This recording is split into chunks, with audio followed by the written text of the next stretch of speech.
Мен Бейімбет Майлин атындағы нөмір 7 мектеп гимназиясының 6 А сынып оқушысы Абдрахманова Дильназбын. Мұқағали Мақатаев. 40-30 құрыми жиектегі, қырқадағы орақта ниеттегі, шешем бөлеп ұйықтатып бесігіммен, керегеге кетіпті сүйеп мені. Кетіпті өзі жылғаға су алуға, сусап келер әкемді суаруға.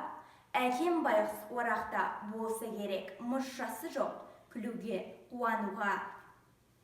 Асығыпты ешнеге бұрылмапты, әлденеден жүрегі суылдапты, құлағына әлдекім сыбырлапты, әлде біреу мен болып шырылдапты.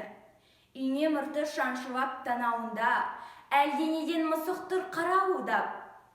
Оралып қара шұбар жылан жатыр, бас жақта, тал бесіктің балағында. Зәре құт жоқ анамда сұр қалмаған, қарсы алдында аждаһа сумаңдаған, бас бармақтай басында сағат тілі өтті кетті дегендей жылмаңдаған.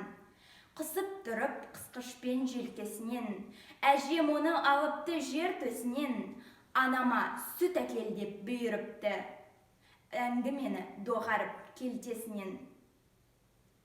Бұзықтың қамшысындай ирелектеп, бұзығып сеніне сор сүйреп келген, тамскане сүтінің таңдайына тажал неме бізге де үйдеп келген.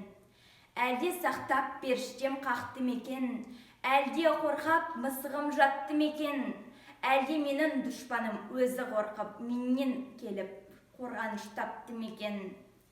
Неге менің үйіме төте кірді, бесігіммен неліктен көтерілді, неге мені шақпады, сездім әлде, менің оған жау емес екенімді.